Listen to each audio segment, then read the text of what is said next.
Well, what I'd like to do is sort of go through with both of you how I typically interview people who've had encounters, if that's okay. Yeah, absolutely. Absolutely. So let's start now. It's been just over a year. Is that right? It's 1 year. One year this month. November 2012. Right. Okay. Now the encounter was. Now for those listening who don't know where it was, you guys live approximately. It's about an hour south of Mount St. Helens in Washington State. Is that right? I would say it's pretty close to an hour. Yeah. Right near the Lewis River system. Right. Yeah. Actually, the Lewis River, where the encounter happened, the Lewis River actually runs within probably within about 500 feet of where the encounter happened.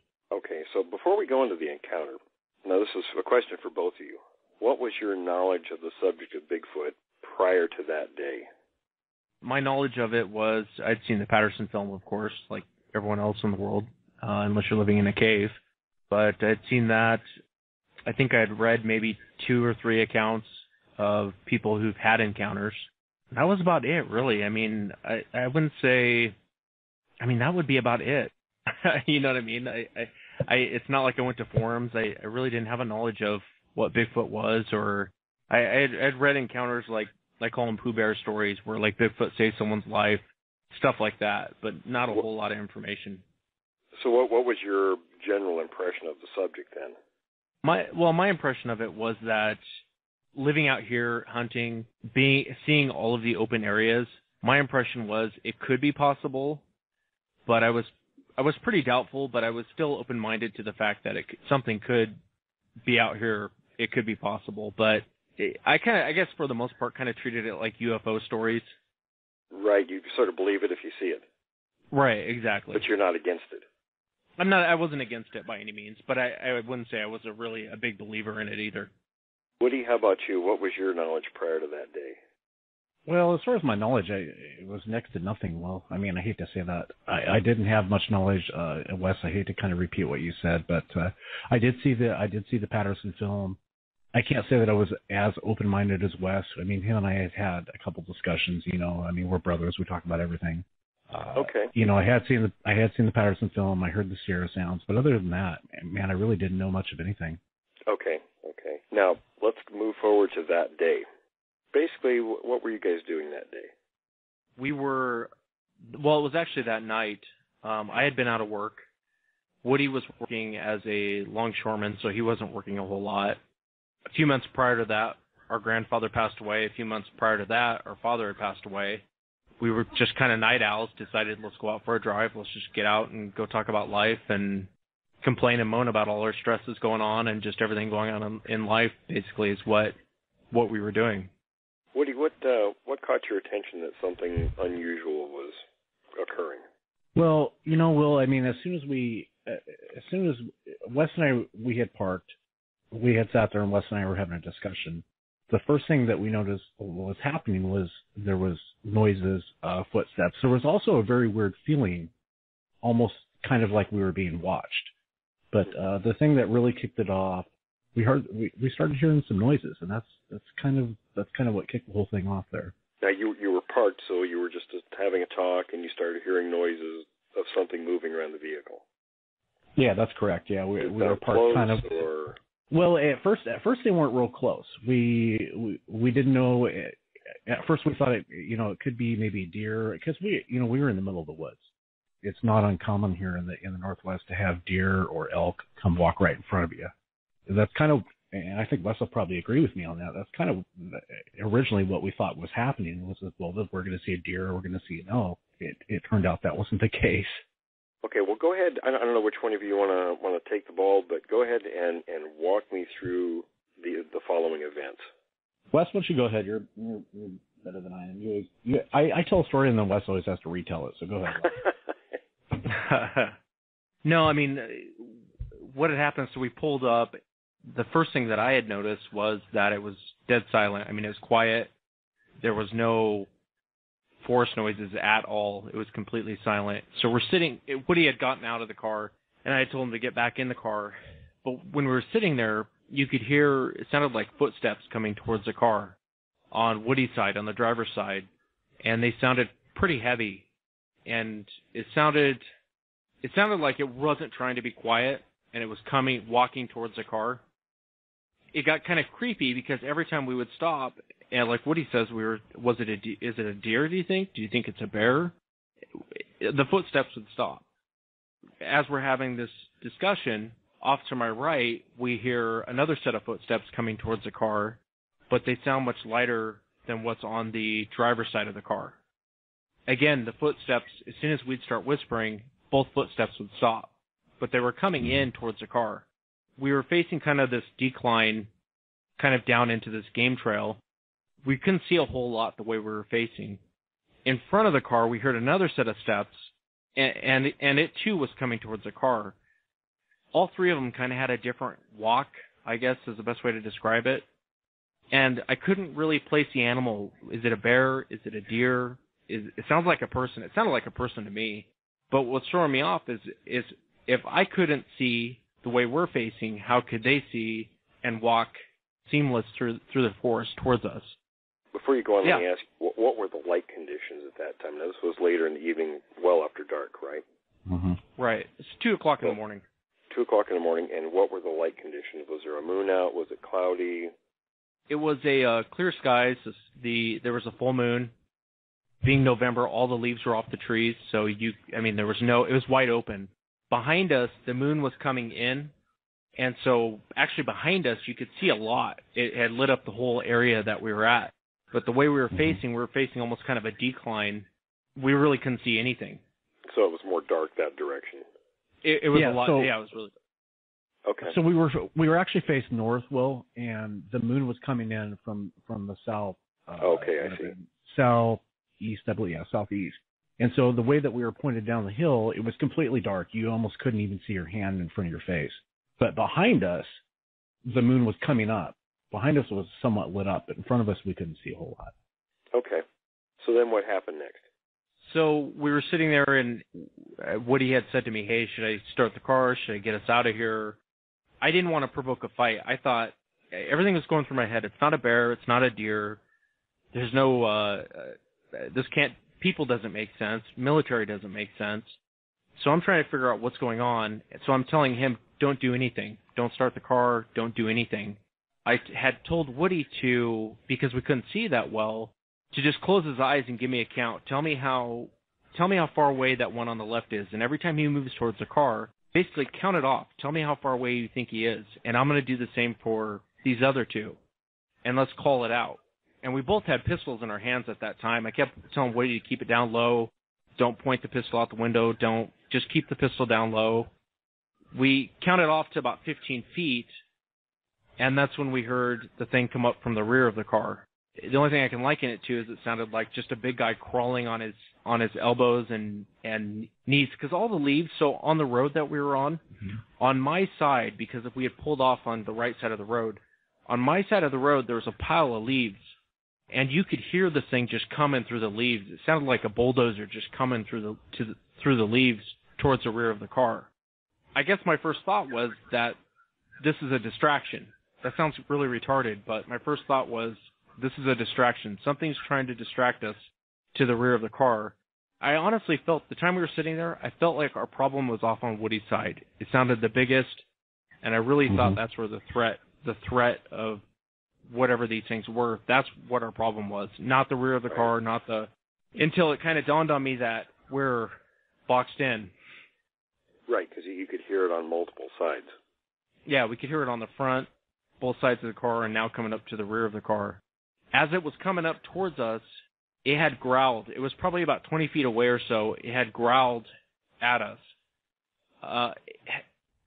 And what was first, and I give Woody a hard time. Woody would give me a breakdown the whole time we were out there. He would tell me, give me a play-by-play on what's going on. And it was frustrating me because I'm sitting there and just as afraid as he is, and I don't need it's like having an old woman sitting next to you giving you a play-by-play. And he leaned over at me and he was like, hey, did you hear that growl? Hey, something's coming up to the rear of the car. And I'm aware of this. I'm sitting right next to him. Yeah. And so I'm like, yeah, I heard the growl. And it moved up again. And when it moved up again, it was probably 15 feet away. This time when it growled, it sounded different than the first growl. It sounded almost more pissed off than it did the first time. And that's what kind of threw me off a little bit, because it was a different. It was just different. I don't know. How would you describe it, Woody? It was just like I don't know. You know, there was, and Wes, you telling the story all over again is really giving me goosebumps. I mean, and the way you tell it is just so spot on. It just amazes me.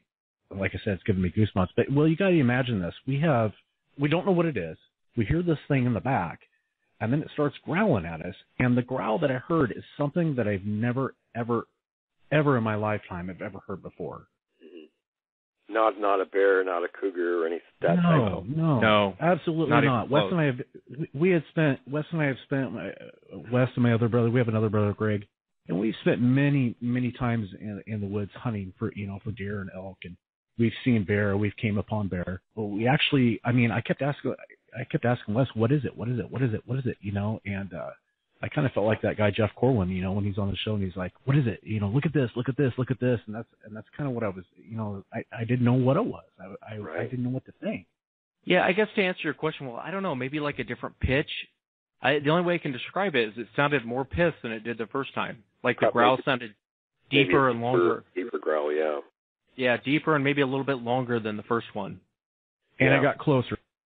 Okay. Yeah. How close do you think it was at that point? No, I was going to say that the very first growl, I would say probably about 20 to 30 feet. And then the second time, it actually sounded like it was almost directly behind the car. I mean, it was getting closer and closer and closer. Right. I would guess about 10 to 15 feet away. I mean, it definitely sounded more close than the first one. It came up again. It growled the third time. When it growled the third time, it was close. It was really close to the car, maybe 5 to 10 feet at the most. And we're just guessing on how close it was because we're not facing it. The third growl sounded more. It sounded 100 times more pissed off than it did the first two growls. It was different. It was louder. It was God, I don't even know how to describe it. Very threatening type growl. We're sitting there, and I'm turning to Woody, and I'm almost telling him to start the car and back up. Let's get out of here. And it moved up again, and it's probably like a foot away from the car now. And it growls the fourth time. When it growled the fourth time, I felt that growl.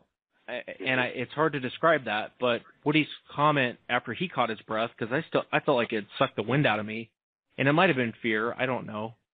Woody's comment was, it shook the car. I know why he said that. It didn't shake the car, it shook us.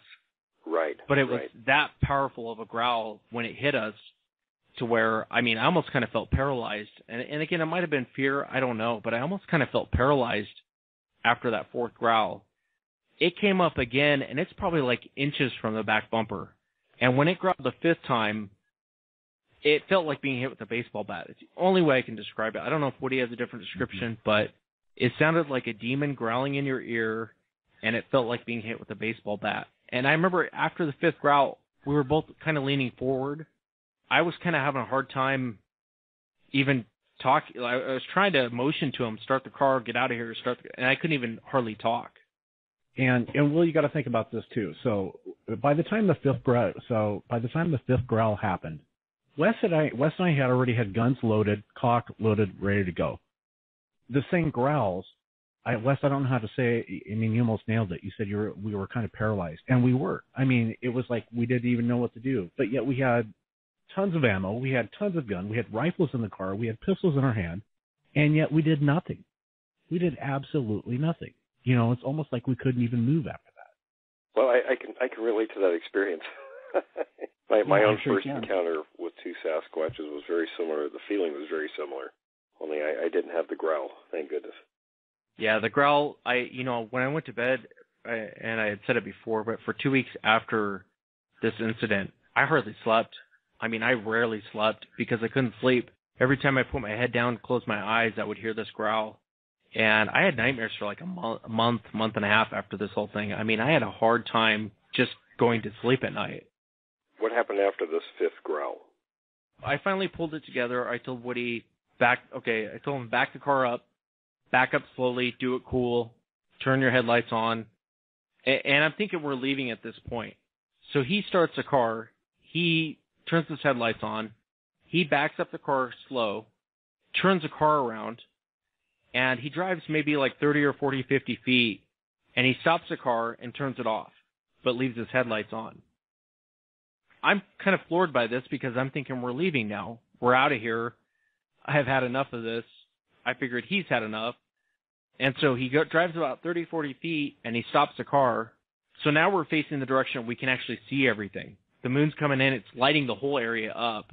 But I'm really thinking we're leaving at this point, and we weren't. Woody, why did you stop? To be honest with you, well, I just needed a minute. I needed a minute to catch my breath. I needed a minute to kind of refocus. I mean, we were in the middle of the woods, and we had to do some driving to get out of there. And I just felt like I wasn't ready to do that yet. I just could not. I couldn't function. I was very shook up. I felt like I could not function enough to drive, to be honest. Right. Okay, so now you're turned around. You've got plenty of moonlight. What happened next? I tell Woody when he says that, hey, I just need a minute, I realized I felt the same way, and I realized I couldn't drive us out. I told him to turn his headlights off, because when he had his headlights on, we could only see within the radius of his headlights. Once he turned them off and our eyes adjusted, now we can see a lot more with those headlights off. I was just kind of in a daze looking ahead at the road, and Woody was kind of looking off to his left and up. I can't tell you how long we sat there, but finally Woody looked over at me and he said, do you see that thing in the tree? Am I seeing this? He goes, do you see what I'm seeing over here? And I leaned over to his side of the car and I looked up. It looked like just kind of a black blob with a head on it in a tree, kind of like a person, but like a monkey. And it was going from the left side of the tree trunk to the right side, to the left, to the right, to the left, to the right. Swaying back and forth? I wouldn't say, well, I don't know if I would really call it, yeah, I guess you'd call it swaying. It was looking down at us, and it was kind of like going back and forth, almost like it was trying to get a good look at us. Oh, its head was going back and forth. Well, no, its whole body was. Oh, I see, okay. So it was just shifting back and forth. Right, exactly. Okay.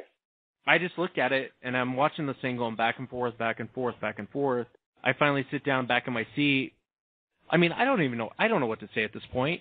I just kind of looked over at Woody, and I was like, you talking about that thing in the tree? I mean, and he was like, yeah, are you seeing what I'm seeing?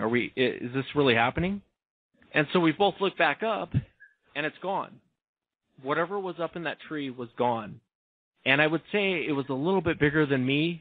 Not by much, but a little bit bigger than me. As it was swaying, because it was a clear night and all the stars were out, as it would sway back and forth, you'd see like the stars disappear behind it. Right. I mean, I thought we were losing our mind, to be honest with you, Will. I thought we were both just losing it. But whatever it was gone.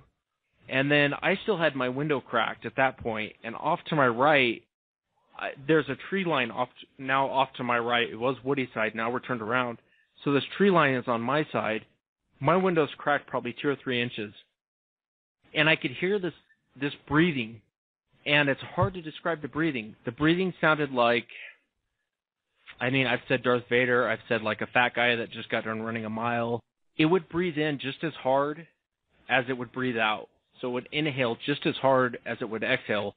But it was standing just inside this tree line to where we couldn't see it. And I told Woody, hey, listen to this breathing. What is this? What do you think this is? But we couldn't see it. Right. Kind of like a large animal breathes. Yeah, like a large animal breathes. But it was weird. It was like, it wasn't just the exhale that was hard. It's like the inhale was just as hard as the exhale. Mm-hmm. It was off to, the breathing was almost diagonal to my passenger side mirror on the car. Now the moonlight's coming in. It's actually lighting up. There's these white trees that grow out of the area. They got white bark. And there's 3 of them behind the car. As I'm listening to this breathing, Woody's kind of looking over, listening too. I'm looking at these white trees that are behind us through my passenger side mirror. And I would see like a black flash, and it would stand right in front of the white trees to where you couldn't see the white trees. And then it would take off. And then it would come back, and then it would take off. And I remember looking down at that mirror thinking, did I just see that? Is my mind playing tricks on me? Am I seeing that? And Woody had leaned over to me at that time and said, hey, something's behind the car. I think we're being surrounded again. that's when I just said, hey, man, you know what? I've had enough. Let's get out of here. Whatever, the adrenaline's starting to pump again. I told Woody, I just want to go. I just want to leave. I don't want to deal with this anymore. Let's go. That's when we had decided to take off, or I thought we were going to take off, but didn't quite happen that way. So Woody goes to start the car, and so we're both facing forward now. Right as he goes to start the car, that's when we saw it, and it was the biggest thing I'd ever seen in my life. I mean, I hate telling the story. Yeah, we saw one of them. I can't even put into words how big it was. Now, how clear did you see it? Well, we got a pretty good look. We were probably 70 feet away from it. We got a pretty good look. I think we both can describe what we saw pretty well. This thing had stepped out into the road, and it was walking across the road, but it was walking at kind of a diagonal towards us, but it was going across the road. I don't know if that makes sense or not. Right, sure. It was taking its time walking across this road. I've just never seen anything that big. I remember after being in awe over how big this thing was, I remember seeing like the one thing that really caught my attention. I've said this 100 times. Is the shoulders on this thing. I could not believe how big the shoulders were on this thing. It was like a giant. It was probably 10 to 12 feet tall. The shoulders were probably 6 feet wide. Mm-hmm. It didn't appear to have a neck. It's almost like the head kind of sat on the body. The head almost was out of proportion for the body. Like the head almost kind of seemed like it should have been bigger for what the body size was. Right, right. Its arms... I mean, me standing next to it, I'd probably come up to its waist. Its arms were just ripped. Its chest was ripped. It went down to a pretty narrow waist. I mean, it went from 6 feet wide in the shoulders to pretty slim in the waist. But I remember at, 70 feet thinking, I saw all 5 fingers on this thing's hand. And I remember thinking at the time, I shouldn't be able to see this much detail where we're at. But the arms kind of hung down a little. They aren't quite proportioned like we're proportioned. The arms kind of hung down to the knees, not quite to the knees, but almost to the knees. Right. It kind of seemed hunched over. I mean, a little bit, like it was hunched over, but not really kind of hunched over, I guess. But the way it walked, we were watching this thing, and I remember thinking, like its knees were bent the whole time it walked, as it walked across this road. And I've told Woody since our encounter, if I tried to walk like it walked, I would fall over. Now, in comparison, let's say, with Patterson Sasquatch, what are the similarities? I mean, obviously, male, female, but how similar was it to that creature? I mean, I would say a little bit. I would say it was a lot slimmer in the waist. It seemed more ripped out than the Patterson one. Right. The muscular build was amazing. It was. I almost feel like it was. It was huge. This thing was ginormous, and I think Wes, you said it before. If you take the biggest WWF wrestler, I know that's kind of a poor example, and you times them by 5, that was this thing. I would say the only real differences between what we saw in the Patterson film, of course, you said male and female. The biggest differences would be the way that it walked, with the knees, as far as how the knees look and how they were bent. Right. I can't say it was, Wes, you said it was kind of hunched over. I don't know if hunched over was really the right word. I think it was. You think maybe the shoulders just slumped a little bit? It could, instead of being hunched over? Yeah, I think slump would be a better word, but this thing was ginormous, and then it walked, and it was like almost, it was trying to intimidate us as it walked by. It knew we were there. Mm-hmm. It wanted us to know that it was there. We were definitely scared. It was almost like he was trying to push our buttons, almost kind of like calling us out type thing. He was challenging you, probably, huh? Yeah, I would say challenging is a very good word. Yeah, it kind of walked like a tough guy. You're right, Wood. That's the best way to describe it. It walked and it would kind of stop and turn its body towards us and take a few more steps and kind of stop and turn its body at us, turn its head and body. But as far as the Patterson film, I think Woody kind of nailed it. It seemed like it was more bent knee than the Patterson film. Yeah, I think there's differences with individuals too. How they're some are maybe a little more than others, and depending on different factors at play. But I think the dead giveaway most of the time is if you see one that bends or straightens its knee out, then you know it's somebody in a suit. But but obviously that size and that location and that time is not somebody in a suit. So what happened next? Did this creature get any closer? Did you see anything else? Okay, so I was going to say, so what it did is, it kind of gave us this evil, I don't know how else to say it, other kind of like an evil glare. Even though we saw it, I couldn't see his eyes. I couldn't really make out the face very much. Like I said, the moonlight was behind it, but you could see the muscles. We didn't see any eyes. But it did when it walked across. So it walked across the road, and there was a tree. I want to call it like kind of a deadfall tree. Like the top part of the tree had fell off, and there was like a large stump on the left hand side of the road. So it goes across the road, and it gets behind this tree. And Wes, do you remember? It was kind of like doing this, like it would peek its. I call it like a peekaboo thing. It would take its head out, and it would like look at us, and then it would take its head and go back behind this tree. And it did this probably 5, 6, 7, maybe 7 times. Like it was like really trying to like check us out. Mm-hmm. And at that point, I go, Wes. Do you see it? Do you see it? Do you see what I'm seeing? And then Wes repeated back to me because I was thinking I was going crazy at this point. I thought, okay, I've just completely lost my mind. And I had Wes repeat back to me. I was like, and he says, yes, I do see it. It's behind, it's behind a log, and it's looking at us. And I'm like, oh my God, is this really happening? We kind of had like a mini conversation about, I'm telling you, it was probably one of the most scaredest moments I've ever had in my life. I mean, I can't. Let me ask you a question. I've been this scared. Could you tell, with the moonlight and everything, could you tell any sort of color? Was it light colored, dark colored? I'm gonna say, I know with that one it was dark colored. I'm gonna say black to a dark brown. I would say long, short. I mean, obviously short. The muscle, so it was fairly short hair. And was that pretty uniform, or was there longer in certain places, or? No, I would say uniform. Usually a situation happens so quickly you can't tell, but some of those details, sometimes they're worth asking just to jog your memory. I would say pretty uniform, just because I remember making out like the thigh muscles. You could see the calf muscles. You could make out the hands pretty clearly. You could make out. I remember the biceps was the biggest thing for me. Yeah, the chest and shoulders was just, it's something I'll never forget.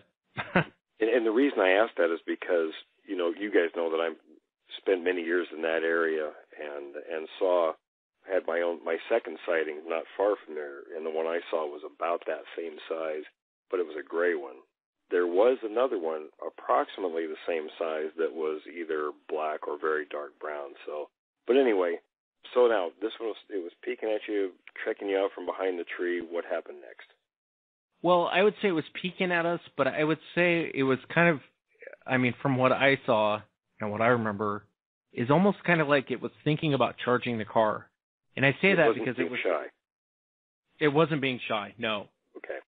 When it would come out, I remember it would kind of get down, almost like you would see like a runner getting ready for the shotgun to go off, like it was thinking about charging us, and it would kind of pump a little bit like it was going to charge, and then it would go back, and then it would come out, and it would kind of do the same thing, and then go back. 5 or 6 times, I don't know. It seemed like forever we sat. Woody's probably right, but it seemed like forever we sat and watched this thing. And so it's blocking our way out. We can't get out because it's right next to the road, and there's no other road to get out of this area. As we're sitting there watching this thing, I say light gray, Woody says white, but this other one comes out like in a full leap. It's already in a full leap. I say it's light gray. Wasn't built like this black one. Right. The light gray one was built more slender. It was slimmer. It was a little bit shorter, not much, but it was a little bit shorter. It's already in a full leap. It lands in the middle of the road and bounces off of it like a trampoline and goes across the road and into the bushes, and it was gone. That's the last time we saw it. Just that one appearance. Yeah, it was really odd, and I think that's why Woody talks a little bit about the paranormal. It looked like it floated across the road, Will. The way this thing moved really wasn't like anything I've ever seen. It was so fast. It was so smooth. Woody says floated. I say it was more like watching something in fast forward but in slow motion. And, I think what happens with a lot of these incidents where, we talked before on the last show about our frame of reference, people, and anthropologists use a term called anthropomorphic. which means that we place, as humans, we put human characteristics on non-human species. You know, we sort of expect them to do things the same way we do. And I think when you see something that's non-human doing something that we couldn't do, sort of outside of that box, I don't think we know how to grapple with that correctly. Yeah, it gives a different appearance, so sort of an unworldly appearance. Very unworldly, but it went across the road. And again, this road, it would probably take like me 13 to 15 steps to walk across this road. This thing does it in one leap. After it took off, the black one had stepped out into the road. He stepped out from the log and actually was in the road facing us. He dropped down into like a military crawl. Well, not even a military crawl. He dropped down like a spider. He went down to all fours. He dropped down to all fours. Face down? What's up? Face down? Yeah, facing towards us. Okay. He dropped down, and he crawled like on his fingertips and on his back toes, but he looked just as natural on all fours as he did up walking around on 2 feet. Right. As natural as I guess you would put a reference to. Right, but given the circumstances. But he dropped down so low and so fast. I mean, it happened like within a split second. He's down on all fours. He crawls halfway across the road, and then he stops for a second, and then he goes back towards the riverside and into the bushes. And that's when I told Woody, let's go. Let's get the hell out of here. Go. He wasn't sitting next to the road. It seemed like waiting for us to go by. I mean, the thing looked so big, I there was no doubt in my mind he could have tipped the car over, thrown the car. And when he took off, I told Woody, go, go, go, go. Woody starts the car and takes off. The part of the story that still bothers me to this day, beyond everything else, when we got there, it was 2. When we left, it was 5. The whole encounter seemed like it only should have taken 30 to 40 minutes tops. And we were there 3 hours. And neither of us can account for the time. We argued about the time going down the mountain, but Woody's doing like 75 coming down the mountain. Well, you said my clock was wrong. You're like, your clock's wrong. Your clock's wrong. Remember in the car? And I'm like, no, it's not wrong. It shouldn't be wrong. Yeah. Yes. We had 3 hours that we couldn't even, where did it go? Yeah. I think sometimes when you're so focused on a situation, something that intense, you know, time seems to go by very quickly. Yeah, to me, it's sort of like, you know, if you're doing something that you're kind of bored with, you know, time drags. Whereas if you're really intently focused on something, whether it's interesting or just it really has your attention, then time seems to fly. It's more of a perceptual thing. You know, you guys didn't realize that much time had gone by, but in fact did, of course. Right. Yeah, no, I think we were both scared for our lives that night. I mean, I know it's changed both of us a lot, but I think that night, I mean, I'll never forget that night. I still have dreams about that night. So did you guys talk about it on the way down the mountain, or what did you do next? What's weird is we didn't really didn't say much. We didn't really say a whole lot. And we didn't say, I think it took us a week before either of us really said Sasquatch or Bigfoot. All we referred to them as monsters. So I think I even told the Fish and Game guy there's monsters up there, which looking back, I'm sure I sounded like an idiot. We didn't really reference Sasquatch or Bigfoot for about a week after the whole thing happened. We didn't really talk about it a whole lot. Mm-hmm. So what made you finally come around to the realization that is what you saw? I know for me, the Fish and Game guy kind of alluded to the fact that's what we saw. So now, where did this person come into the picture? So I called Fish and Game the next day, and told them about the encounter. I kept referring to them as monsters, and as I got done with the story, I said, "Hey, we'll take lie detector tests. We'll take, I said somebody's got to get up there. Somebody's got to do something because someone's going to end up dead." And the Fish and Game guy told me, "Well, you had a Sasquatch encounter." He goes, and I said, "Well, I will take a lie detector test." And he said, "Wes, there's no need for a lie detector test. You guys have way too many details, how they move, and for this to be made up." He said, "We'll take it from here, and we'll be in touch with you if we need anything." And that was the last I ever heard of it. Now, isn't that interesting that, number one, they acknowledged your experience as factual, and secondly, they said they would take it from there. So after, that is very interesting, Will. Yeah, that's a very good point. Very good point. After Wes had spoke with them, Wes had given them my number, and they called me the following day and did a quick interview with me, and I think they were somewhat surprised on how close our stories matched, and I think they were kind of checking on it, and then that's the last I ever heard from. They never called me again after that. Never heard from them. Now, did they indicate to you also that they were going to look into it or do something about it? They said they were going to document my account. If need be, they would get back in contact with me, and I never heard. Now, let me ask you, we chatted about the broken trees, similar to what I have in my book. How far from your encounter location was that location, where you found those? I'd say as a crow flies, not very far. Are you talking are you talking about the time we were on our bikes, Wes? Is that what you're referring to? Yeah. Okay, yeah. Motorcycle. So as a crow flies, it's not very. How far do you think? Maybe less than a mile? I would say probably 5 miles or less. 5 miles or less. Yeah. Okay, and was it roughly during that same time period or different time of year? That was in August, and our encounter happened in November. Okay, so relatively close to the same time frame. Right. So, of course, now your attitudes towards the subject have completely changed since then, obviously. Yeah, they've done a 360 on both of us, or 180, I should say. I would say, for me, obviously I know they're real now, but yeah, my attitude's changed a lot. Well, I hate to kind of back up here a little bit, but when we were talking about that black one and it came out and it went down to that, when it was coming after the white one went across the road and the black one came out from behind the tree and it went down to the military crawl and went down to its fingertips, Wes, you called it the spider position.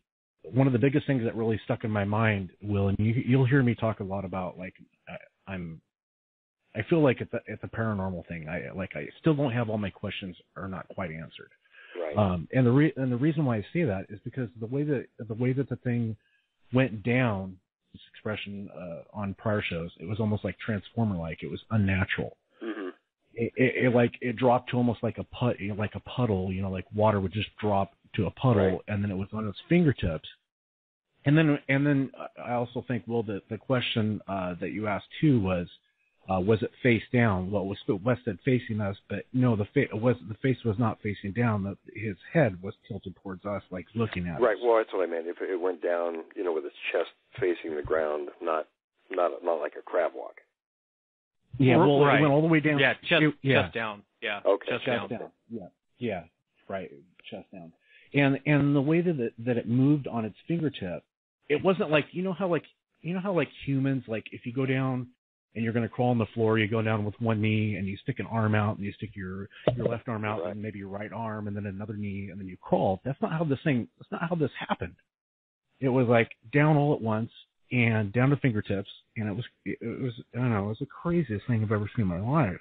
Well, I think when you look at the way they're designed, in comparison to humans, our lower leg and our upper leg are basically proportionate to one another with our knee kind of in the center, where the Sasquatch's lower leg is actually much shorter and their upper leg is longer. And the same with their arms. The forearm is much longer and the upper arm is a little shorter, and the hip is in a different position. The whole design is very different than humans. So I think when they move, they have that very fluid motion, not just in walking or running, but any position they get into. And, of course, the musculature is they're much more powerfully built than we are. They can do things like that. I've heard it time and again, the speed and different types of movements.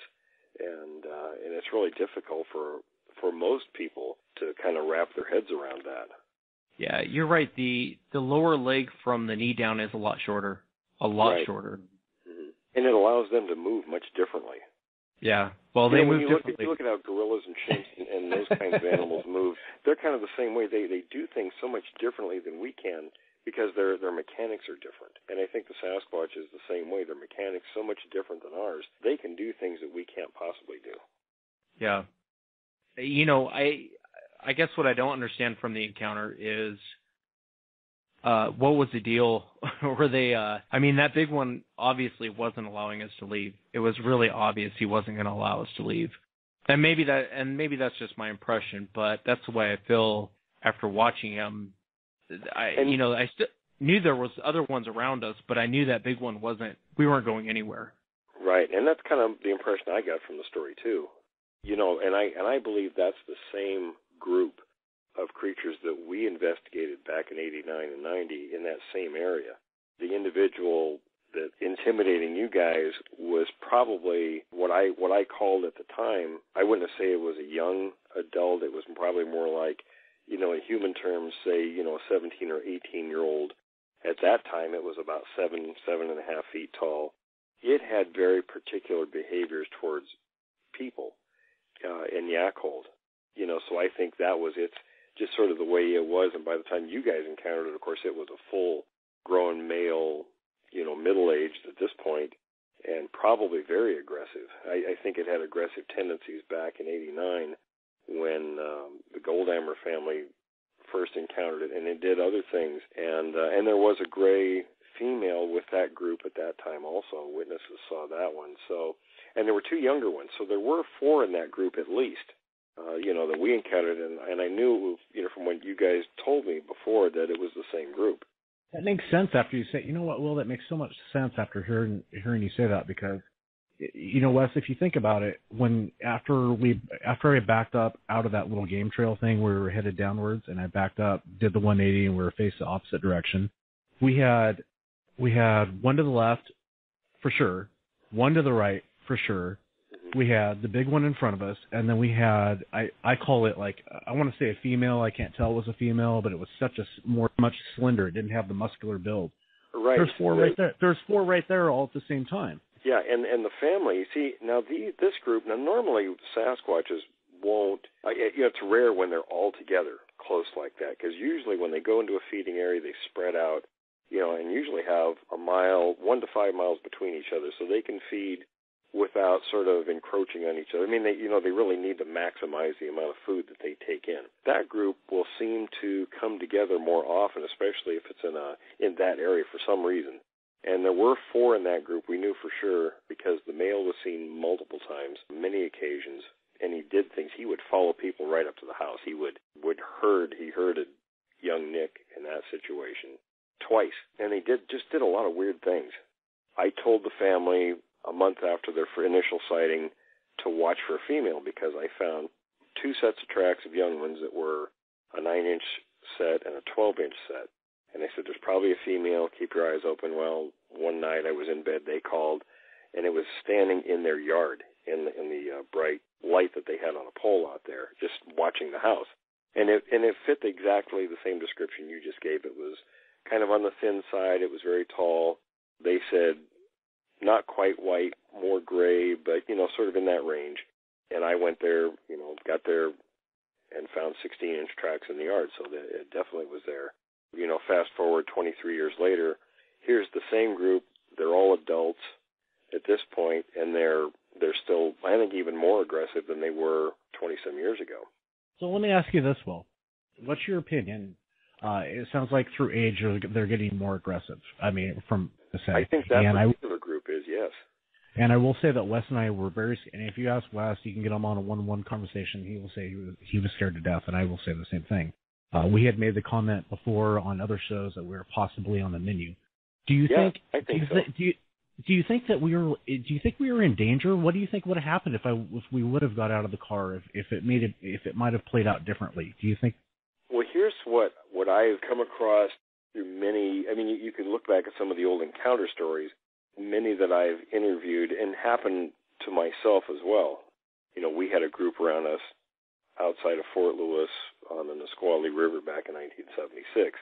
And typically what happens with these more aggressive ones is they may not assault you the first day you're there, but the longer people are in a location where they have an aggressive individual or groups, they will move in closer on successive time frames, whether it's each night or what have you. But if they're not going away, I believe that's their intention. They're intending to do something. The Teddy Roosevelt story, that's a good example, that happened in the 1800s, where the 2 trappers, were in the mountains between Idaho and Montana, 100 had been killed in that very location the previous year and was partially eaten.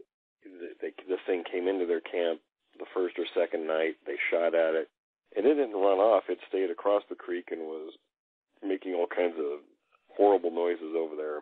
They were being followed the next day, checking their traps. And then finally, when they decided to get out of there because they felt menaced by this thing, they made the mistake of splitting up, and one of the trappers was killed, and the other one just took off running, left the area with only his rifle. So the same with, the story of Mount St. Helens, the same, could be descendants of the same group that you guys encountered and the ones that I investigated, because that's their range. That's that part of that range. That was an aggressive group. And they were hell-bent on trying to get those miners out of their cabin. And they were lucky that it was a sturdy cabin. They didn't get into them, but that wasn't for the lack of trying. When they're aggressive like that, I have to warn people, don't mess with them, because you saw how big the one was. And they are certainly the top predator of their realm, and they're coming after you. There's usually one reason, and it's not to make nice with you. You're probably on the menu. Yeah, that's kind of... Call them man-eaters. That's kind of what I think, and I'm glad I asked that question, because Wes and I have talked about it with some other people too, and I think it's an extremely relevant question. I would agree with you, and I'm glad I asked you, because you know a lot about it. A lot of the other people that I've talked to, they're like, "Oh no, you're fine, you're fine, you're fine." No, we didn't feel fine. Yeah, yeah. Exactly. No, there wasn't a warm fuzzy feeling here. We were scared. Yeah. I didn't feel like we ran into Winnie the Pooh, that's for sure. And the first two that I saw when I was 16, I didn't have any frame of reference like you guys didn't either. I just stood there. I did the same thing. I froze, and I was in that short amount of time, milliseconds, a million things go through your mind. But the one thing I remember was they looked extremely pissed off. They were not happy that I was there. Thank God I shot in the air and was able to run like hell for the house, because I did not feel safe. And had I stood there, even a few moments longer, I think that I may not be here today. No, I was going to say, well, let me ask you this. Since we're on this kind of subject, Wes, you and I have talked about it, and I kind of like your input on it too. And I'm going to piss a lot of people off here. I'll just come out and say it. But what are your feelings, people that go out there and don't really know what they're getting into, and like as far as like gifting and leaving food? I mean, to me, that just doesn't make a whole lot of sense. I mean, what are your thoughts on that? Well, I'm not in the game to please or to make people angry. I try not to make people angry, but my opinions are based on 41 years worth of field work at this point, and I've had 2 personal encounters with these things. So, and then some other ones where I didn't see the creatures, but they were there. So I don't count them as sightings. But I've had a number of these close encounters with them, and I think a lot of people convince themselves of things that aren't true with these creatures. Films like Harry and the Hendersons really put wrong things into people's minds. I mean, it's fine. It was a fun movie. It's not reality. It's the opposite of reality. At the very basis, they're wild creatures, and you mess with a wild creature, you might get your head taken off. It's not something you do. Anybody who knows anything about wildlife will tell you don't screw around with a wild animal. Doesn't matter what it is. You don't screw with it. And if something like this and as I mentioned in our previous show, they seem to have short tempers. And so do other primates. They're just kind of, and you look back at the history where the Indians say that they were cannibals, they were man-eaters. It's part of what they are. You're not going to go out there and make friends with them. People have tried to do the, whether it's, Diane Fossey or Jane Goodall approach. That doesn't work with these creatures. They're not gorillas or chimps. And even those creatures, you don't just walk out and try to make an offering with them, because they can be dangerous also. A chimp has the strength of 4 6-foot-tall grown men. Gorilla, of course, much more strength. So, my opinion is always that they can be very aggressive. I think when they choose not to make contact with humans, which is the majority of cases, they just don't want to be bothered. They don't want the contact. In cases where they're aggressive, don't screw with them. You're going to lose. Yeah, no, I agree. I think that, I've said it since day one. I thought we were on the menu. I think if we'd have made one wrong move, I think it would have been... That would have been it. That would have been it, yeah.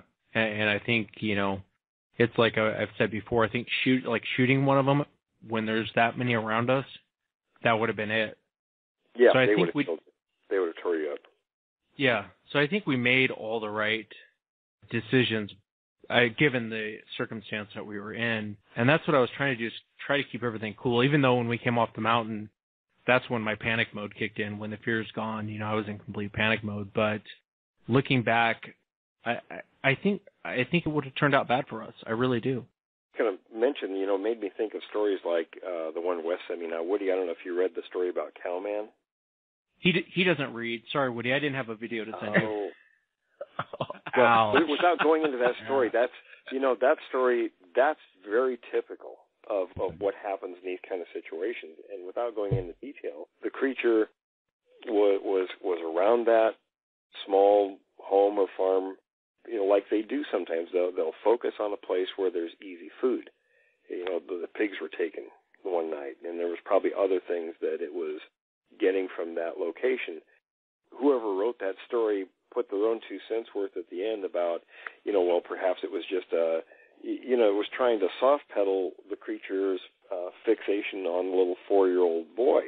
Well, again, going back to the Indians, they talked about them stealing and eating children. How do we know that wasn't the creature's intention? It got very aggressive when the other child, I think he was 11, and the parents, paid attention. But it fixated on the little one. Well, what do wild animals do in nature? They usually go after the young and the old. Those are the easy meals. And when it couldn't get what it wanted, it came in there and tore the house up. That's what we're looking at with these things. They're not the fuzzy, friendly creatures. They're not the shy, gentle giants. That stuff is all BS. People that are going out looking for them, thinking that they're going to be, anything but that. If they think they're going to be the next Diane Fossey, they better, set themselves up to be a boxed lunch. Yeah. That's the road they're headed down, in my opinion. One thing we did leave out, Will, before all this, so when Wes and I were up, when we were headed up in my car up to the mountain, up to the spot where this all happened, right before we make the turn and it goes into the gravel road, up to the north, it's a straight incline down to the asphalt. I don't know, I would say it's probably like a 60-foot cliff, something like that, and it's a pretty good drop. Well, right before we get, as a crow flies, it's probably I would say probably less than a quarter of a mile where our incident actually happened. I mean, you have to go around the windy road, so it's a lot longer, but as a crow flies, it's a pretty short distance. So we're driving up there, and off to the left-hand side, on the driver's side, I would say there was probably four deer, Wes?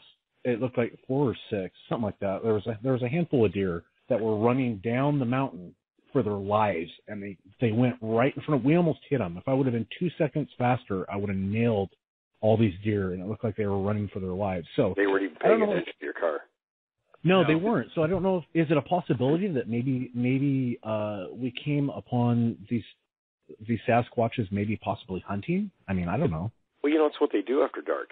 And, it always things make me think of other encounters that I've interviewed people on. There was a young guy, and I mentioned this before, out by Cascade Locks.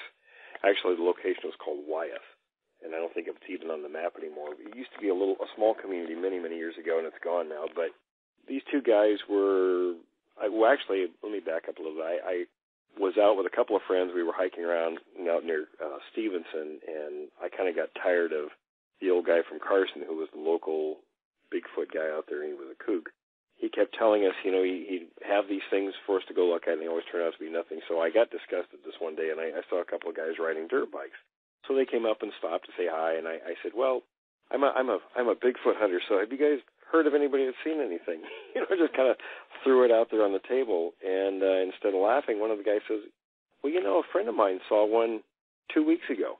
And I said, do you think I could talk to him? He says, yeah, sure, give me a call tomorrow and I'll set it up. So I called him, and we met with the guy out in Stevenson. He just said, well, sure, I'll take you out to the location. So as we were driving, I was interviewing him on tape. And what had happened was the guy on the dirt bike said, well, there were some steam vents. Well, the steam vents were, on old logging landings, they'll a lot of times cover that stuff up with dirt. And as it decays, from the rain, steam comes off it because, wood, when it decays, gets hot. And thought they were volcanic steam vents, but it was just this, rotting vegetation. So they went to see the steam vents. One of the guys felt kind of uneasy, so he went back to the car. And the other guy, Hugh Brown, decided to stay there for a few moments just to keep looking. And he heard this scream from down the slope, really loud, this roar, he called it. So he just kind of stood there, and he said, he felt like, it shook the leaves off the trees. It was so loud, it just kind of reverberated.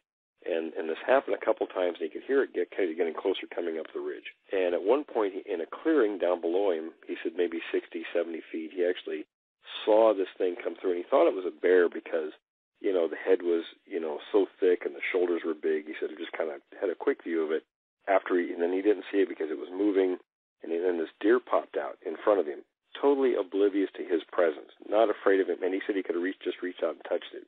And then he heard this scream again, much closer, and then the deer just bolted, ran like it was running for its life. And then this Sasquatch comes popping out of the tree line where the deer came out, saw him, and just made a dead run straight for him. Well, instead of running to him, Hugh said, I was in shock. I didn't move. I just stood there.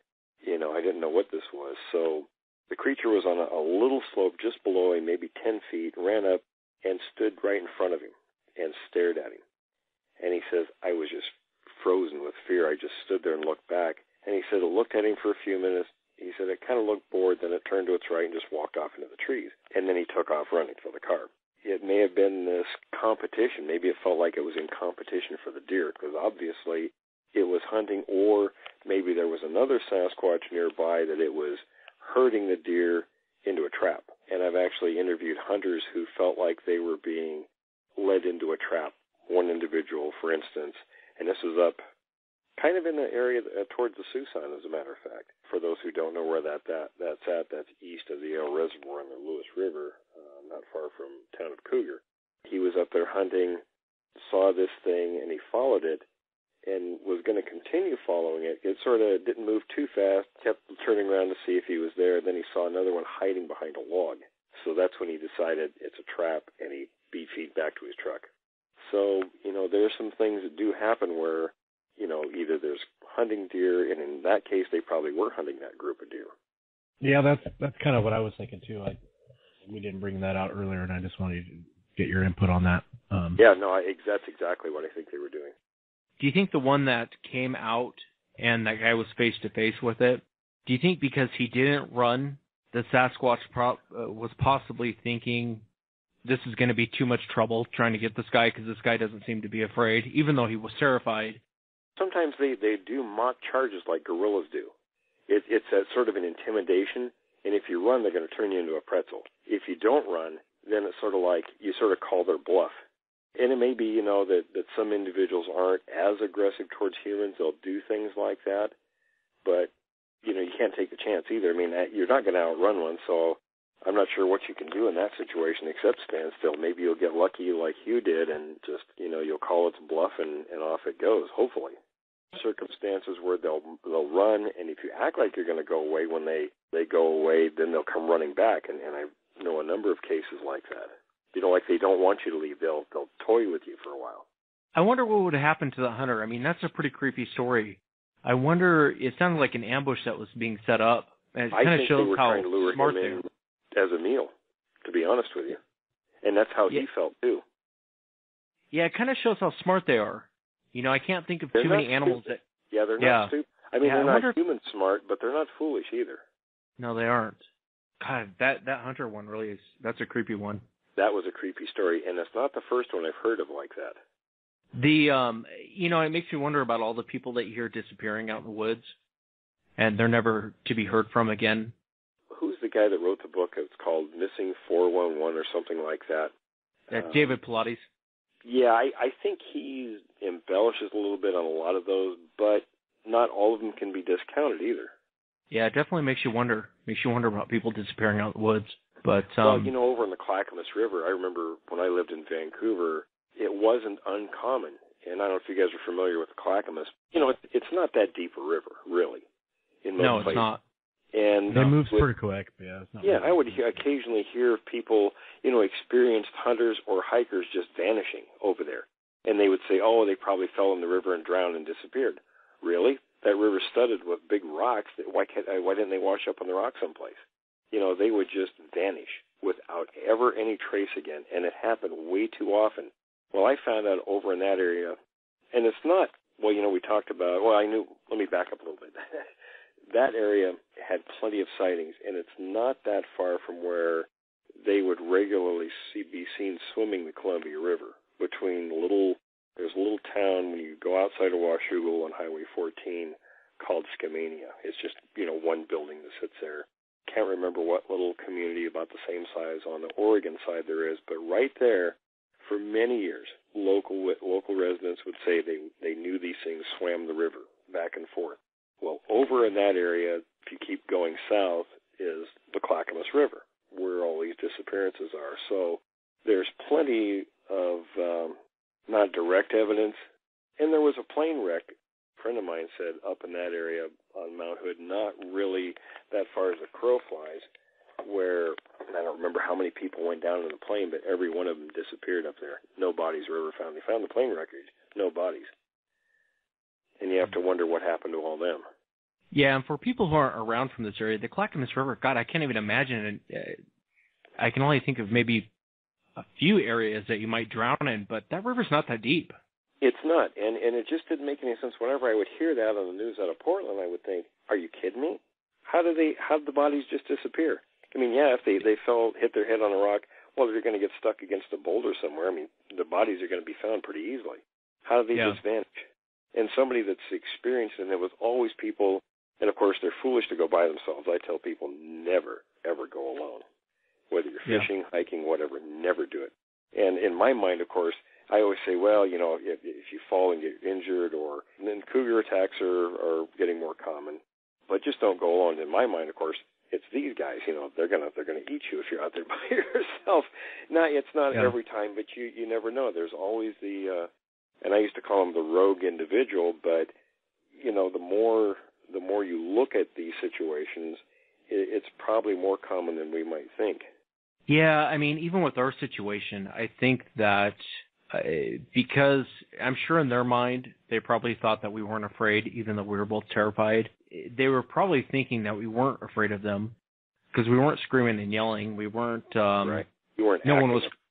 Yeah, no one was crying. No, no one was. We weren't firing off shots. Almost though. I was almost crying. Yeah. But we weren't firing off shots. We just kind of sat there. I think it's because we were in such shock. But I think looking back, they might have thought, yeah, we can go get these guys. And they would have had no troubles. That big one would have had no problems extracting both of us from that car. Right. But I know we would have taken a few of them with us. And I'm sure that's kind of what they were thinking. Like, this might have been more trouble than it was worth. Well, I mean, like we talked before, they know that humans are dangerous. And I think, like most wild creatures, if they know something's afraid, that's the green light to go get them. But when they don't act afraid, that sort of puts a little fear in their minds. There's something we can't just walk in and do in this situation. They're not running. They're not afraid. Why? And I'm sure from, past experience with human beings, they must know that. They realize that. So it's probably in our best interest to, and I tell people, if you're out in an area and you think there's a Sasquatch around you, pretend they're not there. Don't act afraid. Don't acknowledge them. Of course, they walk right into your camp, but then, you can't really go taking off running or doing anything anyway because, like I said, you're not going to outrun one. I mean, that's obvious. And there's really not a whole lot you can do other than, try to stand your ground. For humans, that does work occasionally with other species as well. So, and it's proven to work with these things. Now that may not work every time, but what else are you going to do? Yeah, I think that's kind of what saved our rear that night. I'm sure it is.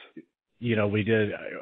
I mean, amongst being completely dumbfounded and trying to figure out what the heck we're seeing, we did remain calm. We, like Wes said, we didn't make a bunch of noise. We didn't start shooting guns, and I think that's pretty much what saved us. Yeah. On a side note, what's kind of funny, Will? Wes kind of left this part out, but when we were sitting in the car and we originally see the big black one come walking from the right to the left across the road, and then I had mentioned that it went behind the tree and it was doing this peekaboo thing kind of with us. Right. At that point, I had said, Wes, should I start the car and hit it? And he goes, and Wes goes, "What the hell is wrong with you? That thing's blocking the road. We drive up there, the thing can flip the car over. What are you thinking?" He was all over me, so it was kind of humorous. It was kind of funny. I'm like, okay, you're right. We'll just sit here, So, but yeah, I mean, it was these creatures are amazing. I mean, it's something that I've never seen before, and I'm fully involved in it now. I want to know more, and I appreciate you spending time with Wes and I because and passing on down what you know and getting your input on a lot of stuff because I don't have to be convinced that these creatures are out there anymore. I know they are. I've seen it firsthand. And that's my take too. Is I know I don't have to convince myself or anybody else. I'm more in the point of looking for more answers, than trying to go out and just convince the world. There's a lot of people that want to do that, and I think it's because, number one, they've never seen one, and their motivations are not all what they're saying. Can't say that for certain, but it seems to be the case time and again. There's lots of people out there looking for, a lot of attention, and a lot of us who've actually seen one don't really care about the attention. No, and I would agree with you. It's not so much about the attention. It's I want to know more. You know what I mean? I reach out to all these different people and talk to people because I want to increase my knowledge of it. I'm just like, I'm fully involved in it now, and yeah, it's not about the attention. It's about somewhat keeping my sanity to know that what I saw was actually there and why. Yeah, exactly. That's what I tell myself. There's more to this than just what's at face value that's put out in the public. There's a lot more to it, and I want to get to the bottom of it. That's always been my whole take. Yeah, me too. Yeah. I mean, and like Wes and I have said before, it's unless you've actually seen one, it's really hard to kind of describe to somebody with all the emotions that are going on and what you've seen. It's night and day difference, an investigator questioning somebody that has never seen one as opposed to those of us that have seen one, and it's an instant rapport with somebody. You know how, like when we first talked, there was that instant rapport. I know what you saw, you know what I saw. It's just an instant connection. And I don't know how people who have seen one talk to somebody who hasn't seen one, how they can relate that account and feel satisfied afterwards. I would definitely agree with you on that. I've talked to a lot of people that a lot of these research teams that after talking to them, I'm pretty convinced they have no clue what they've never seen one. They have no clue what I'm talking about. Yeah, it is obvious. I think we can tell that in a moment. Yeah. Those of us that have had those experiences, we can tell. That's pretty much all I had for you fellas. I was going to try and play the Cowman story. Monday morning, sometime in July, John was several hours late for work. This was highly unusual, as he was always there early, getting the saws and trucks ready for the day. My dad said he was visibly shaken up, and when he asked him what was wrong, he asked my dad to go into the office so the others wouldn't hear them. They went in and sat down, and John simply said, "Something destroyed our house this weekend." My dad thought he said someone broke into the house, and asked John if it was someone he knew. John said, "You don't understand. This wasn't a person. It was don't know what it was, but it was completely trashed the house. Family is going to have to stay with my brother and Elma for a while." My dad asked him to explain what had happened. That when he got home from work Friday evening, his youngest son, Tim, was around 4 at the time, told him he saw a big cowman walking at the edge of their field that afternoon. We thought the boy meant cowboy, because some of the neighbors wore cowboy hats when they were out in the sun. He asked him if the man was wearing a cowboy hat, and the boy said, "No, Daddy, he was a cowman, furry and stinky like the cows." He asked his wife if he knew what he was talking about, and she said Tim was playing on the porch that afternoon when he came running in and said the cowman was stuck on the fence. He was very excited, so we went out to see what he was talking about. She said as she opened the door, she was hit by a horrible smell like wet dogs and garbage. Tim was pointing across the field opposite their house and said he got loose. She looked where he was gesturing and could see the top strand of the barbed wire bouncing up and down, as if somebody had just pulled it really hard and let it go. She didn't see the cowman and noticed nothing out of the ordinary except for the smell. She told Tim to come inside and play for the rest of the day. She felt uneasy and a little scared. Their older son, John Jr., who was 12 at the time, was at a friend's house and walked home a short while after Tim saw the cowman. He told her somebody had followed him home, walking in the woods off the right side of the road. He never saw who it was. He never left the woods, but it said it had to be a really big man. He would hear large sticks cracking and footsteps were very heavy. Once he got to the driveway at the house where the wood stopped at the field where his brother had the siding, the footsteps stopped. John Jr. never saw anything. He was pretty shaken up by the event. He wanted his dad to go out in the woods and check it out with him. Later that evening, John strapped on his .357 and took his older son out into the field to have a look. They first walked around the area where the cowman was supposedly stuck on the fence and walked down the fence line looking for anything. They come upon a large clump of long reddish-brown hair tangled in the top of the barbed wire. He tried to pull it off as it was tangled up, so he pulled out his buck knife and cut it off. He said the hair was over a foot long, real coarse, and stringy. There appeared to be a bit of flesh matted on the clump, and the top wire was pulled loose from one of the posts. Whatever was hung up on the fence was very big. He handed the hair to his son to hold, and they climbed through the fence and walked down towards the woods. He said he was looking for any sign of tracks on the ground. The hair kind of looked like it was from a horse's mane or tail. The ground was a solid grassy field, but there were no hoof prints or any other tracks he could see. The edge of the woods began about 10 feet from the fence line, and they entered into a small game trail that deer frequented. It was around 8 o'clock at night, and in the woods it was getting to be fairly dark. They walked for a ways and soon began to smell the rotting garbage, wet dog odor his wife reported earlier. John said he got the feeling they were being watched. The hair on the back of his neck was standing up. He told his son they should head back before it got dark. As they began walking back out, they could hear the heavy footsteps off to the left. They stopped, and the footsteps stopped. They walked nearer to the clearing, and John whispered to his son to run like hell to the house on the count of 3. John Jr. nodded, and John whispered, 1, 2, 3. He gave his son a push in the back to get him started, and spun around and raced off to the trail the opposite direction toward the footsteps with his gun drawn. He hit the trail and ran as fast as he could toward the clearing, all the while hearing the creature trash through the brush on his side. He burst into the clearing and looked frantically for his son. John Jr. was standing just inside of the fence field, waiting for his dad. John screamed at him to run into the house.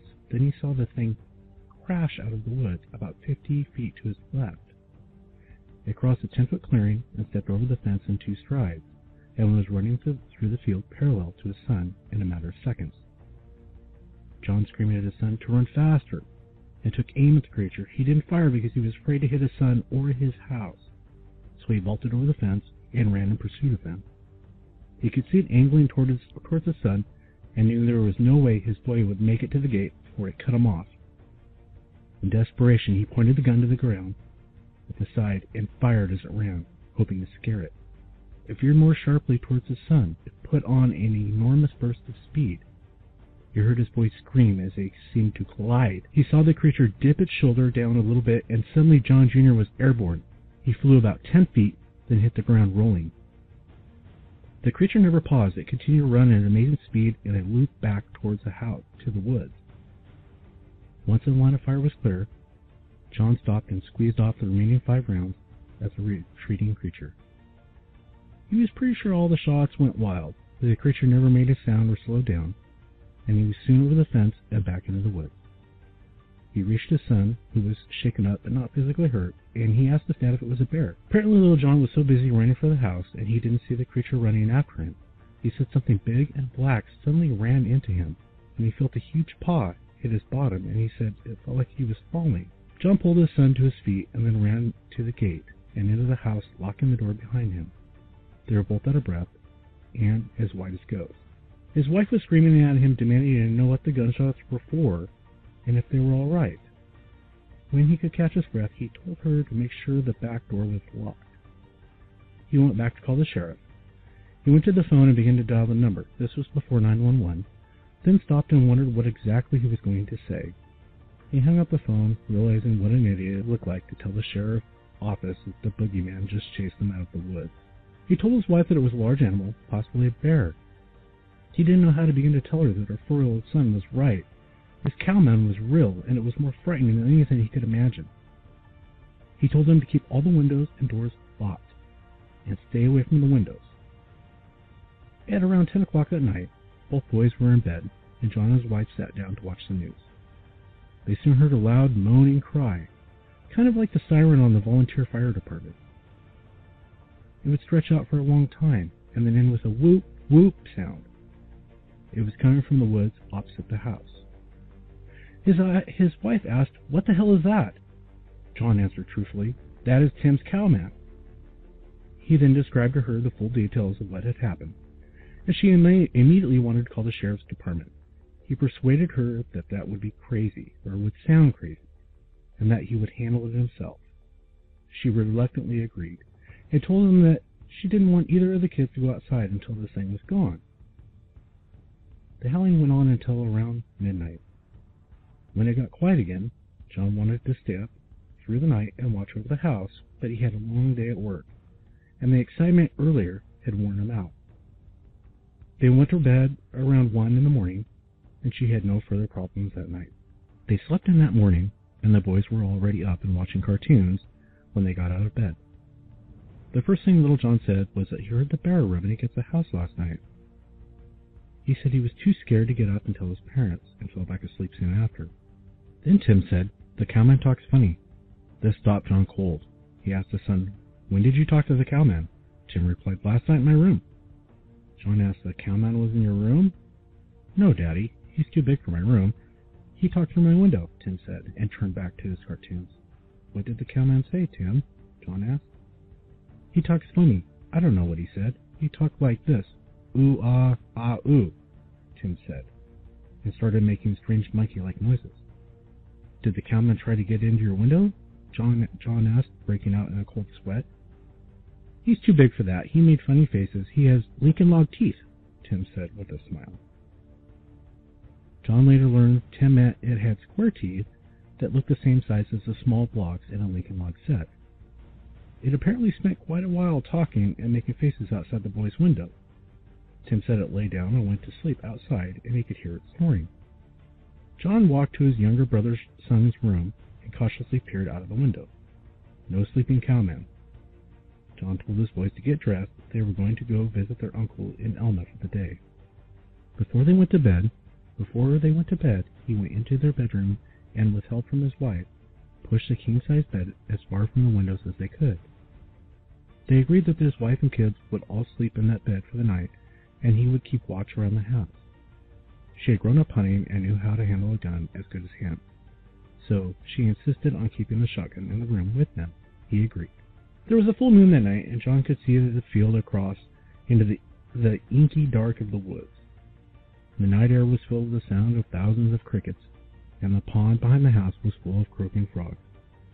As the moon rose higher, clumps of weeds in the field began casting sinister shadows, and before long John was seeing big hairy creatures sneaking up on him in each of them.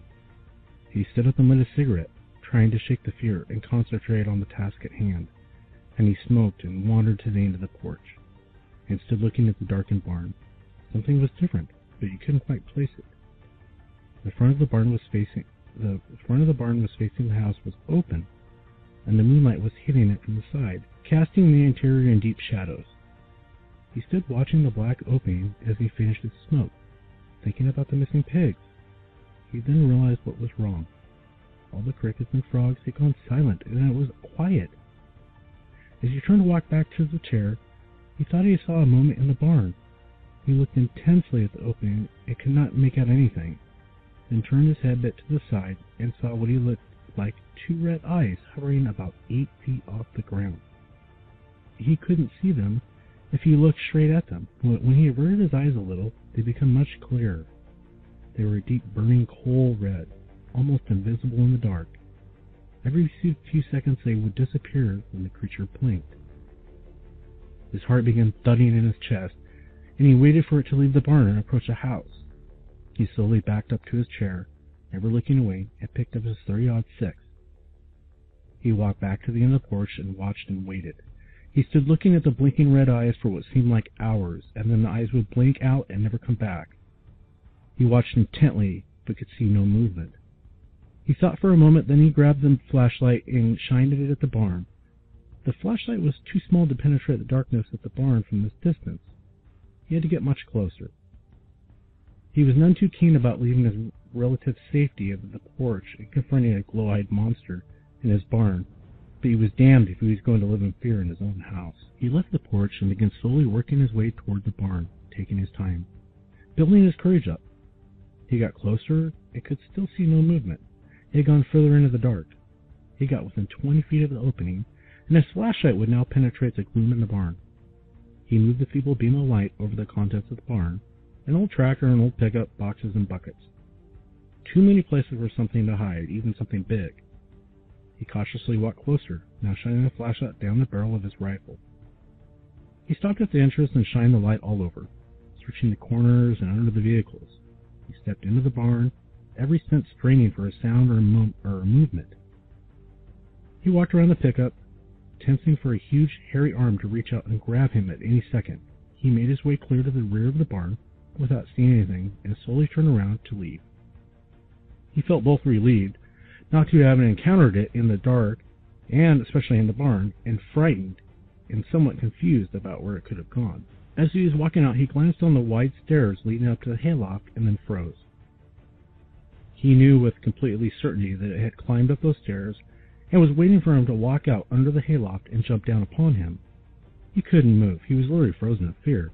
He swore he could hear the floorboard softly creaking above him as the enormous weight edged stealthily closer to the edge. He stood there with his heart pounding in his ears, unable to move or act. Suddenly there was the booming explosion of a shotgun from the house, followed by his wife screaming. His paralysis broke, and he bolted out of the barn towards the house, completely forgetting what made him see or even look in the hayloft. As he ran towards the house, he heard an inhuman roar coming from the woods behind his house. It sounded pissed off and in pain. It screamed again, and he heard branches breaking as it plowed through the forest, thankfully away from the house. He got to the house and almost knocked down the front door in his hurry to get inside. He ran in on the hall in the bedroom and found his family huddled together on the bed, sobbing. One of the windows was blown out, and his wife was still pointing the shotgun at it. When he burst into the room, he swung the gun in the direction and screamed, and he hit the floor. He waited for the blast, but it didn't come. He slowly stood up, and she had put the gun down, and he went into the bed. He asked her what had happened, but she was too shook up to answer just then. Tim started crying. "Why did you shoot the cowman, Mommy? Why?" John Jr. had his face buried against her shoulder, crying. After they calmed down for a bit, he told them to get up and follow him. He led them to the living room, then out on the open front door and looked carefully around. He could see no sign of it. It was all quiet again. He told them to come out and get in the car. They ran in their pajamas and piled into the car. He got in and drove to his brother's house in Elma. On the way there, they had calmed down enough to tell him what had happened. She said a couple hours after they went to bed, she finally dozed off. She was awakened by Tim talking to someone, and this bizarre clicking, chirping sound. Tim wasn't in bed. He was standing in front of one of the windows. The moonlight was shining through both windows, illuminating the room pretty good, but there was a large shadow, like a tree obscuring the window in front of Tim. She knew there were no trees close enough to cast a shadow like that. She told it to get away from the window. "Mommy, listen! The cowman can sound like a bird," Tim said, pointing excitedly at the dark figure in the window. "Timmy, get away from the window," she said, trying to keep her voice quiet. Right after she spoke, the noises from outside changed. It went from a soft chirping to a strange gibbering, almost like human speech, like with an occasional pig-like snort sound thrown in with it. At this time, Little John woke up and said, "What is that?" rather loudly. This seemed to incite the creature. It hit the side of the house with its fist hard enough for the walls to tremble. This Little John screamed and yelled, "Quiet, or you're going to scare him away." She yelled at Tim to get away from the window again, and reached up on the headboard and grabbed the shotgun. She got out of bed and started towards Tim. The creature leaned in and down and looked straight into the window at her. She screamed and raised the shotgun, afraid to shoot. Because her son was so close to it, she started toward Tim to grab him, and there was an explosion of breaking glass. A gigantic hairy arm reached through the window toward her son. She screamed again and fired over Tim's head, blowing out of the rest of the window and hitting the creature with double-aught buckshot. It jerked out backwards out of the window and disappeared into the dark. A few seconds later, She heard it screaming in the woods. It was trying to get Tim. It was trying to get my baby. She started crying again and comforted her as best he could while she was driving. They stayed the rest of the night and the following night with his brother's family. He told his family about it, but couldn't see he definitely didn't really believe them. He agreed to ride back to John's house with him every Monday morning before work. They had left the front door open in their haste to leave, and he was afraid of animals or vandals that would have gotten into the house. When they arrived at the house looked like a tornado had gone through it. The couch was upside down, they had a large heavy console TV, and it was apparently thrown across the living room, lying in a spray of broken glass. The kitchen was trashed, the refrigerator knocked over, and food was everywhere. The doors to both of the boys' rooms were left closed, and the rooms were untouched, same as the bathroom. The master bedroom was tore apart, the pillows ripped up, feathers everywhere, chest of drawers was knocked over, and a large mirror smashed. John's brother looked around in awe and said, "You better call the police." John looked at him and said, "And tell them what? Bigfoot destroyed my house?" They left and closed the front door at this time and drove to my dad's mill in Aberdeen. John's brother waited in the car while John went in and told this to my dad. After he was done, my dad said, "Well, let's go back and have a look at this then." They drove back to the house, and John showed my dad the damage. He pulled a clump of hair out of his shirt pocket and let my dad look at it. As they were walking through the house surveying the damage, my dad pointed out cracks in the ceiling where it had apparently stood up and hit its head. John told my dad that this couldn't live here. We couldn't live here anymore. And even if the creature was gone, they would always be afraid. Their homeowner's insurance wouldn't cover the damage. The adjuster claimed that John might have gone in a drunken rage. My dad helped them find a place in Aberdeen and gave him a loan for new furniture and stuff. The house was eventually fixed up and sold, and my dad never heard about another problem there.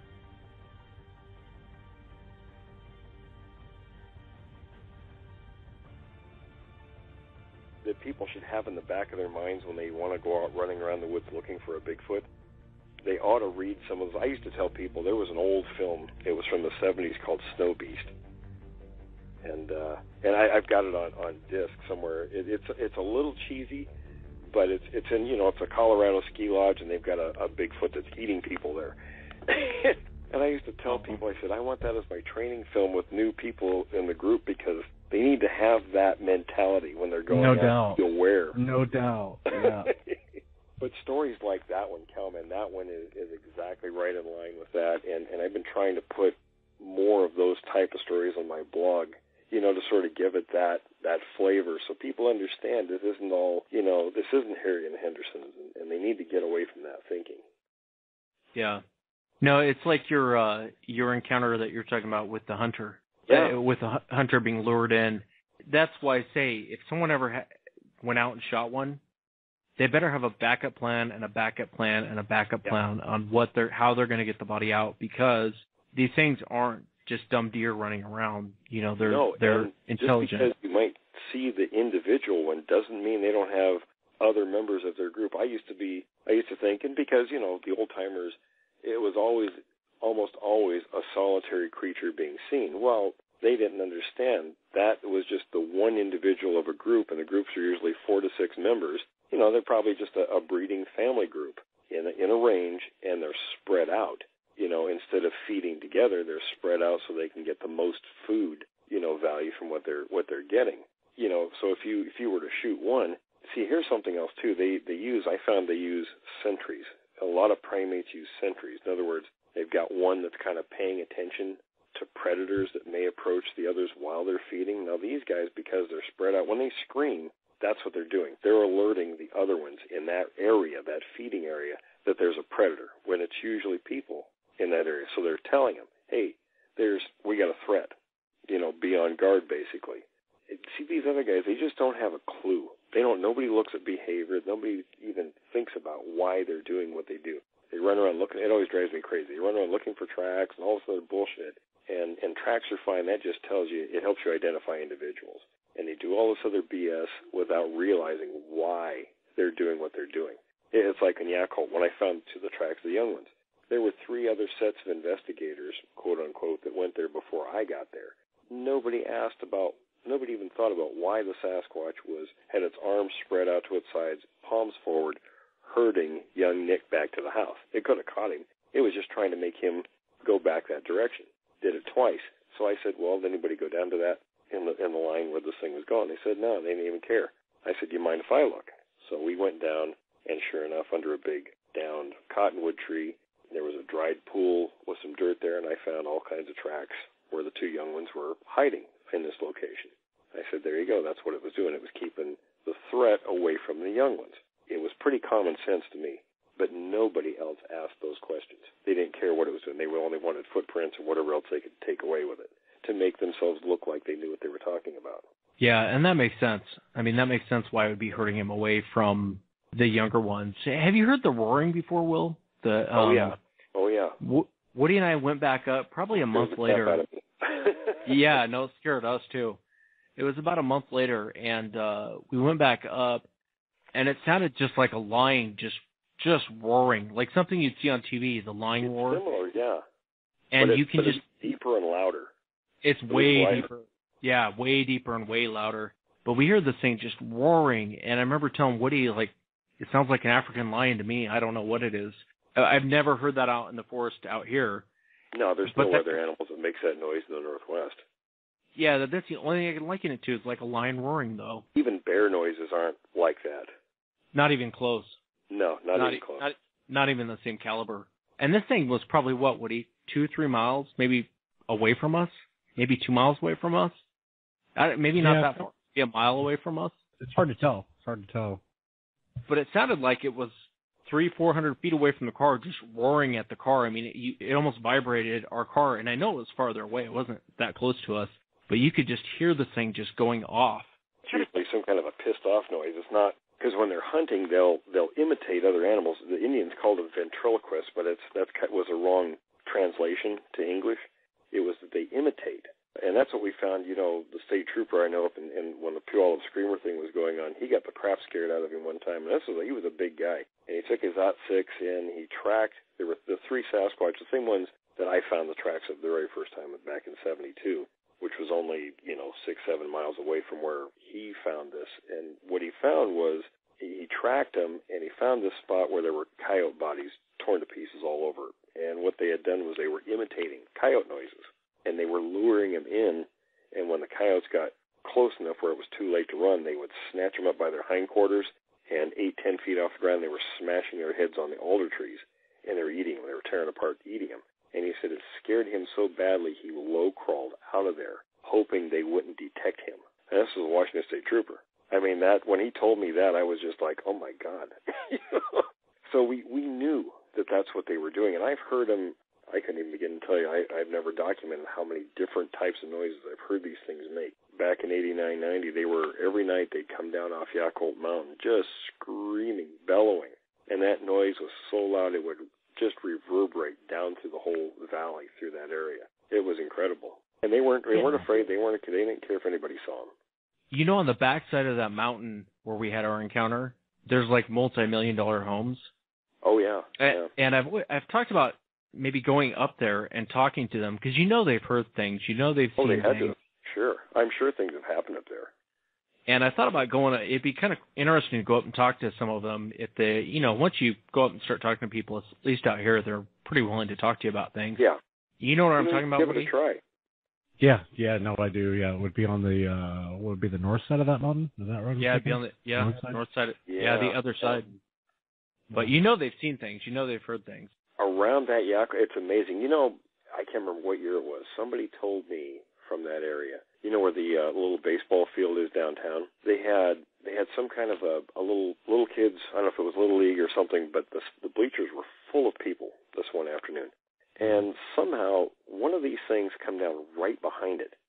Somebody noticed the Sasquatch standing there in broad daylight, apparently watching the game too, and just scared the hell out of. And there must have been a couple hundred people in those stands. And all these people saw the thing, and it just come down to watch the game or something. But I thought that was a pretty incredible story. But lots and lots of people seen things all the way. I was able to track it back to 1925 in that area.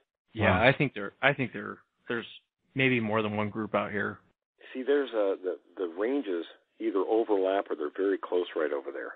And the big gray one that I saw, that was another group, a different group that's a little bit farther east, more on the Washougal River, heading east that direction. But there's a couple of big ones in that group too. Yeah, it'd be interesting to go talk to some of these people and see what they know, find out what they know, especially up there on Yakult Mountain, because there's a lot of crap that goes on out there. Like I said, that area has been the focus. These things, like, so I knew people whose families were in that area back in the mid-20s, and they said even back then they seemed to focus on Yakult Mountain. Yeah. I wonder why that area. I mean, it's kind of the high point, and these guys seem to like. Well, it's one of the areas they bed down. They bed down high during the day, right. Toward ridge tops and things, or just below ridge tops, but up high. And then in nighttime they come down to the feeding areas, hunting, game trails, things like that. But and that's what we saw in Yakult back then. It was every night they would come down from the same area, and then by morning they were gone. They headed back up high. Yeah, I think there's a lot of cover, there's a lot of water, and there's a lot of food. Yeah. And it's a pain because we tried to go up. Woody and I tried to go up the mountain, it's a pain in the butt to try and going up there. I've it done is. it myself numerous times. That's pretty much all I had, guys. I don't know if you guys have anything else. I think that's pretty good for this one, huh? And that's our show for tonight. Hope everyone enjoyed the show. We will see everyone next week.